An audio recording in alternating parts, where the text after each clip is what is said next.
there, it's Lori, and I'm not going to tell a story so much today, but I'm going to talk about mental health awareness. Now, Ian is Weirdo will be doing an interview with me, and when that posts, I will make sure to link it and post it, and then you can get more of my story.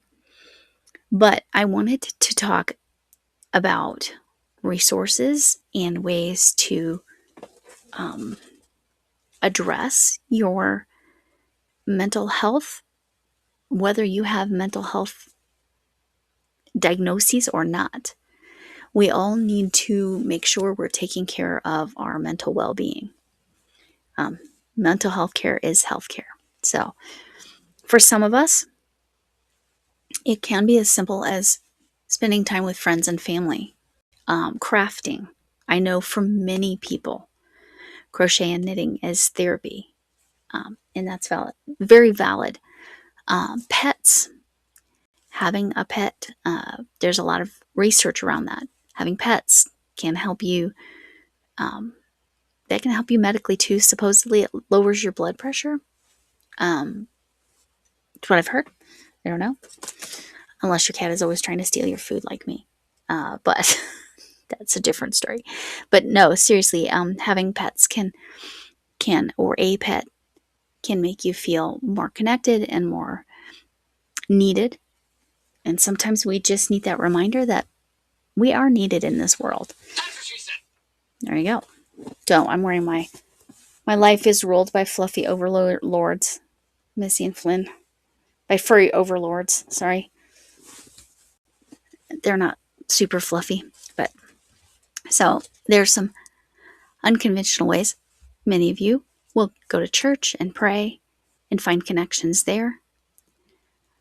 But many of us, sorry, there's a little bug. Many of us need more than that. We need those things, and we need more. Not everyone. I am going to specifically, I'm going to start with my other unconventional therapies. One is called neurofeedback, and that can help with ADHD, anxiety, sleep disorders, depression, and a few other things that I can't think of right now. But neurofeedback is, it's retraining your brain waves. The thing about neurofeedback is you do kind of need to keep up on it like you would with acupuncture. Okay, so acupuncture, that could be a form of self-care for some people. So there's another one. Neurofeedback is they do a brain map and they see what's going on with your brain waves. And like I said, kind of retrain your brain waves. I found it extremely beneficial for an anxiety. I had paralyzing anxiety back in 2021 or 2022? I think it was 2021, where I couldn't drive more than, say, 10 minutes away from my house because I was like gripping the steering wheel. And then it was getting to the place where I couldn't even be in the car without that kind of stress with my husband driving. And because he used to be a bus driver and limousine driver. He's got professional driving experience. I've never felt unsafe with him driving. But this anxiety was paralyzing me. And so I went to neurofeedback, and over the course of, it probably took a month, where I was starting to feel a lot calmer, and then it took longer, and then it was helping my sleep somewhat. Migraines, not so much, but that's a different issue, right, for me. Anyway, so neurofeedback, there's a lot of information out there. Check it out. See if you're interested. It's a non-pharmaceutical way to kind of get some mental health help that is longer lasting. As long as you go long enough, it is longer lasting. It retrains those brainwaves. And I've never had anxiety at that level again. But I still had some challenges. The medications don't work for me in terms of mental health medications like anxiety and antidepressants. And again, in my story with Ian, you'll hear how my depression does not manifest in the traditional way. But the medications, the reason I've had so many, a variety of those medications, is they often help with migraines. Well, for me, they neither helped with migraine nor my mental health challenges. This is why you want to make sure you're working with someone if you have severe or profound medical, like medical level mental health problems. You can start with your doctor. Usually they will send you to a therapist. Talk therapy has been essential for me. I understand it's not always available to everyone. At least here in the US, there's like things like BetterHelp. That's where my daughter found a counselor. She was able to try 2 or 3 without it being a problem, and she found one that is working well for her. I've had a therapist for many, many years, and I have different needs than that therapist could address. So I am, just because they were doing a good job for you doesn't mean they're going to always meet your needs. And again, I understand talk therapy isn't for everyone. I personally find it necessary for my own life. And I know my sister and my mother have a severe, they had severe forms of depression too, where if they aren't medicated, they're unsafe. So I'm going to link that video that Ian is a weirdo with Froggy went to knitting. So watch that video. It has the trigger warning. So I'm not using certain words on purpose. Here's the big thing I want to talk about besides those kind of unconventional. Oh, gut health. Weird thing is that sometimes you can help your depression symptoms if your gut health is in order. My doctor recommended a really quality probiotic along with fish oil. So if you're looking for homeopathic and you're not at the clinical, you're in harm's way kind of, right? Try that. See if fixing some gut health helps you out. But what I really want to talk about is being married to a first responder, or if you are a first responder, or if you were a first responder. Okay, this is paramedics, law enforcement, military, people that see stuff that can't be unseen. And these statistics are shocking.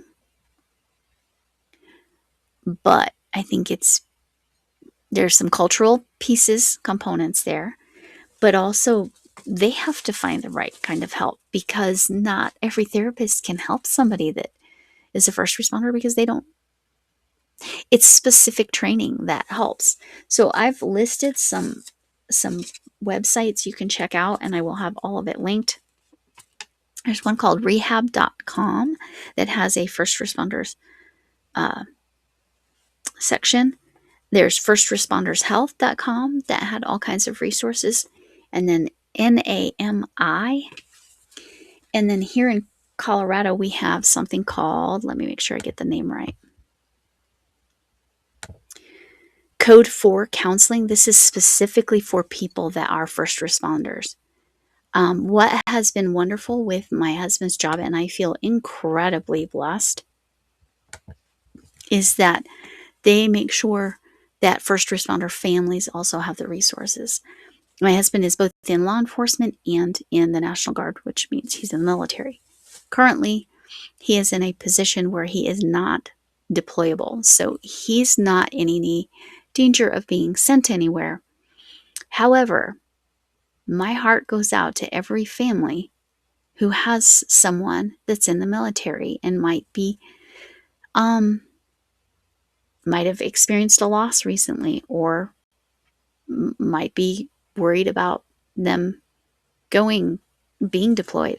Uh, so there's also a need for first responders families to have resources. One of the websites, and I think it was the NAMI one, we had it broken down by firefighters, medical field, law enforcement, military. I think it was broken down in sections. So I just wanted to make y'all aware of resources specific to first responders, because in a lot of ways they're the most in danger. Not always, but again, like I said, some people find other ways because their brain chemistry didn't get messed up, so to speak. So, no, oh, there's one I didn't talk about. An unconventional is also something called TMS, uh, which stands for transcranial magnetic stimulation. And I'm lucky enough that what I was saying, his office finds mental health care so important. They have a person who coordinates and makes sure there's access to all forms of mental health care, not only for the employee, my husband, but also for us as the family.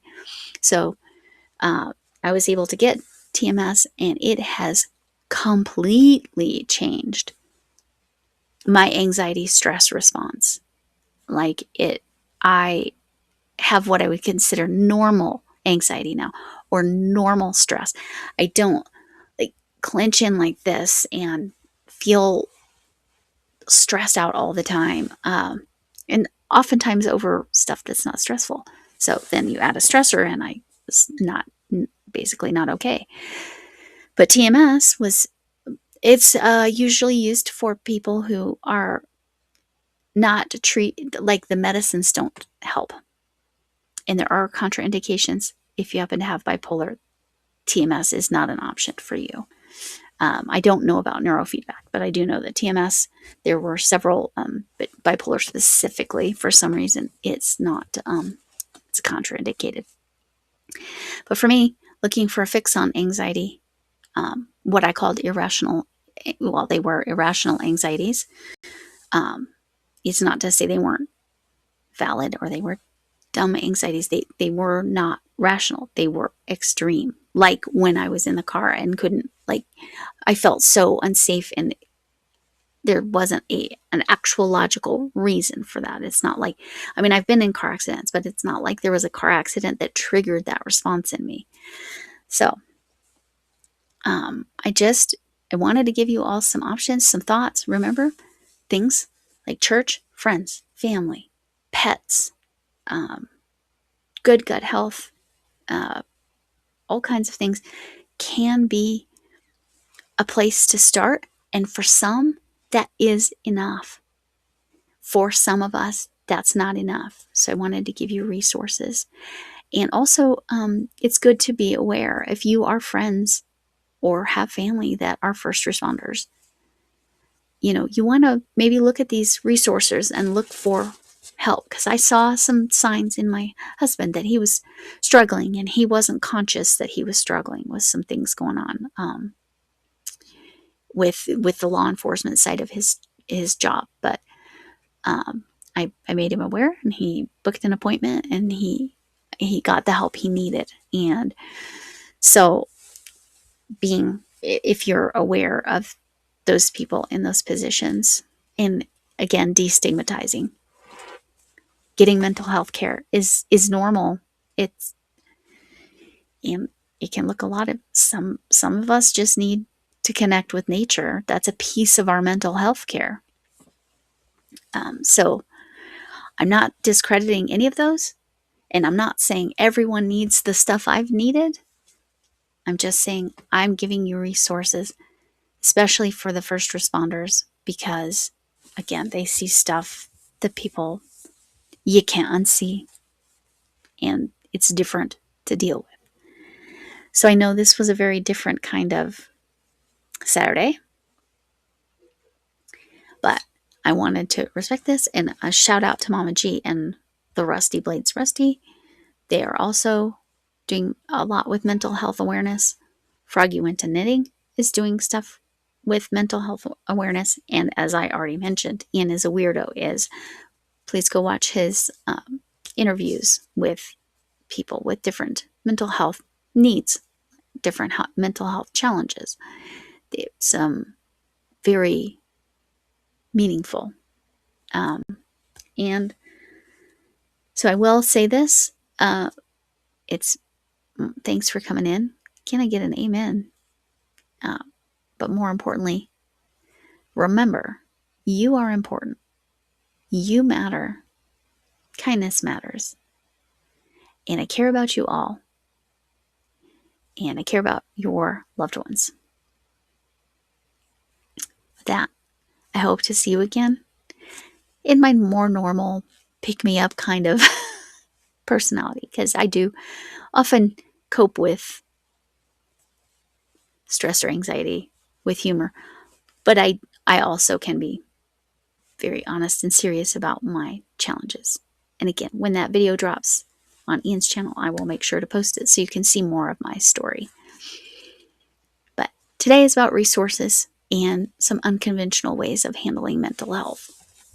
Okay. Sending love to every one of you. Hope to see you again. Bye.